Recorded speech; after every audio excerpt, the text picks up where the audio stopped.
Assalamualaikum warahmatullahi wabarakatuh. Halo teman-teman, kembali lagi bersama saya Misha Adila. Pada pagi hari ini saya akan menjelaskan mengenai tentang hukum kedua termodinamika. Sebelum kita mempelajari tentang hukum kedua dari termodinamika, kita harus tahu dulu nih, siapa sih pencetus dari hukum termodinamika? Pencetusnya ialah Rudolf Julius Emanuel Clausius. Ia adalah seorang fisikawan dan matematikawan Jerman yang dianggap sebagai salah satu pencetus konsep dasar sains termodinamika. Ia lahir pada tanggal 2 Januari 1822. Dia memiliki kebangsaan Jerman dan dia dikenal atas penemuan termodinamika dan pencetus dari entropi. Hukum kedua termodinamika berbunyi, kalor mengalir secara alami dari benda yang panas ke benda yang dingin. Kalor tidak akan mengalir secara spontan dari benda yang dingin ke benda yang panas tanpa dilakukannya usaha. Penjelasan hukum kedua termodinamika ialah sebagai berikut. Yang pertama, tidaklah mungkin membuat mesin yang bekerja dalam satu siklus menerima kalor dari satu reservoir dan mengubah kalor seluruhnya menjadi usaha. Yang kedua, tidaklah mungkin membuat mesin yang bekerja dalam satu siklus dengan mengambil kalor dari reservoir yang mempunyai suhu rendah dan memberikannya ke reservoir suhu tinggi tanpa usaha dari luar.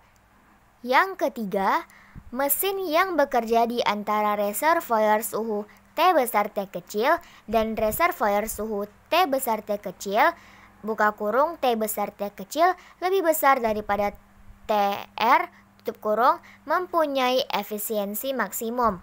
Selanjutnya ialah entropi. Entropi dapat kita artikan sebagai ukuran ketidakteraturan. Dalam sistem tertutup, peningkatan entropi disertai oleh penurunan jumlah energi yang tersedia. Semakin tinggi entropi, semakin tinggi pula ketidakteraturannya.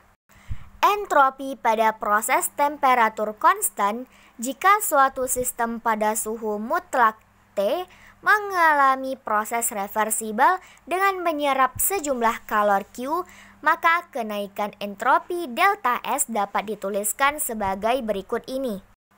Delta S sama dengan S2 dikurang S1 sama dengan Q per T. Keterangannya, delta S itu perubahan entropi, S1 itu entropi mula-mula, S2 itu entropi akhir. Entropi pada proses temperatur berubah pada proses yang mengalami perubahan temperatur. Entropi dituliskan sebagai berikut ini. Delta S sama dengan MCIN dikali T2 dibagi T1. Contoh soalnya ialah suatu sistem menyerap kalor sebesar 60 kJ pada suhu 27 derajat Celcius. Berapakah perubahan entropi sistem tersebut? Penyelesaiannya kita buat yang pertama diketahui. Diketahui Q-nya ialah 60 kJ atau 60.000 Joule. T-nya itu 27 derajat Celcius atau 300 K. Jawabnya, delta S sama dengan Q dibagi dengan T. Q-nya yang kita dapat ialah 60.000 Joule dibagi dengan 300 Joule, yaitu 200 Joule per Kelvin. Hukum kedua termodinamika terbagi menjadi dua, ialah mesin pendingin yang pertama, yang kedua ialah mesin kalor. Yang pertama yang akan kita bahas ialah mesin pendingin.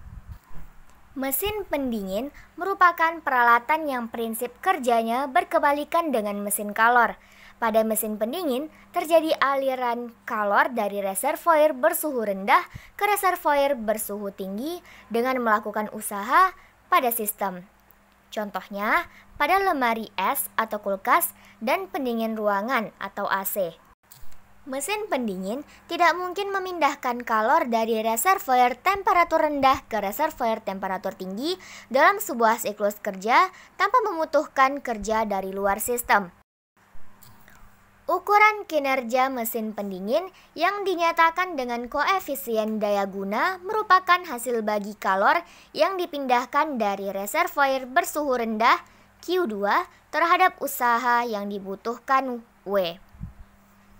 Kp sama dengan Q2 dibagi W sama dengan Q2 per Q1 dikurang Q2 sama dengan T2 per T1 dikurang T2, di mana keterangannya Kp itu koefisien daya guna, W itu usaha, Q1 kalor yang diberikan, Q2 kalor yang diserap, T1 suhu tinggi, dan T2 suhu rendah.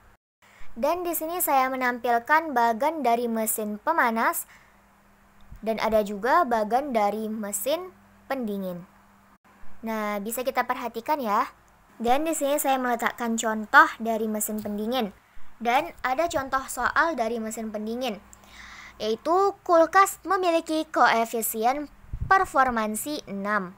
Jika suhu ruang di lingkungan 28 derajat Celcius, maka suhu paling rendah kulkas tersebut berapa? Dan yang selanjutnya yang akan kita bahas ialah mesin kalor.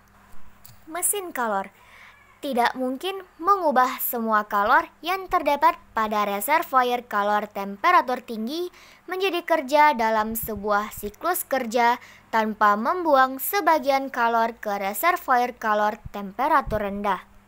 Ada 3 ciri utama dari mesin kalor. Yang pertama ialah kalor dikirimkan ke mesin pada temperatur yang relatif tinggi dari suatu tempat yang disebut reservoir panas. Yang kedua, sebagian dari kalor input digunakan untuk melakukan kerja oleh working substance dari mesin. Dan yang ketiga, sisa dari kalor input dibuang pada temperatur yang lebih rendah dari temperatur input ke suatu tempat yang disebut reservoir dingin. Dan di sini ada gambar dari skema mesin kalor. Nah, gambar ini melukiskan skema mesin kalor. QH yang dari hot reservoir ini menyatakan besarnya input kalor dan subscribe H menyatakan hot reservoir. QC menyatakan besarnya kalor yang dibuang dan subscript C mempresentasikan cold reservoir atau reservoir yang dingin. Dan yang W itu mempresentasikan kerja yang dilakukan.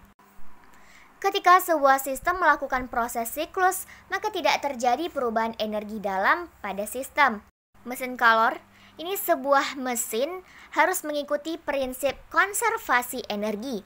Sebagian dari kalor input QH diubah menjadi kerja atau W dan sisanya QC dibuang ke cold reservoir. Jika tidak ada lagi energi dalam mesin, maka prinsip konservasi energinya itu adalah QH sama dengan W ditambah QC. Dan ini adalah contoh dari mesin kalor. Sebuah mobil dengan bahan bakar bensin membakar campuran udara dan bahan bakar sehingga menghasilkan kalor. Energi kalor ini tidak dapat semuanya diubah oleh mesin menjadi kerja atau putaran poros. Tetapi pasti ada sebagian yang dibuang ke lingkungan sekitar melalui pendingin mesin dan sisa gas buang. Contoh soal dari mesin kalor ialah sebuah mesin mobil mempunyai efisiensi 25% dan menghasilkan kerja rata-rata 50.000 joule. Tentukan berapa kalor yang dibuang mesin tersebut. Penyelesaiannya ialah QL atau ya sama dengan W dibagi dengan efisiensi. W-nya tadi adalah 50.000 dibagi dengan efisiensinya adalah 0,25. Jadi jawabannya itu ialah 200.000 joule. Q dibuang sama dengan, kita cari Q dibuangnya, sama dengan 1 dikurang dengan efisiensi dibagi 100 dikali dengan QL. Sama dengan 1 dikurang 0,25 dikali 200.000.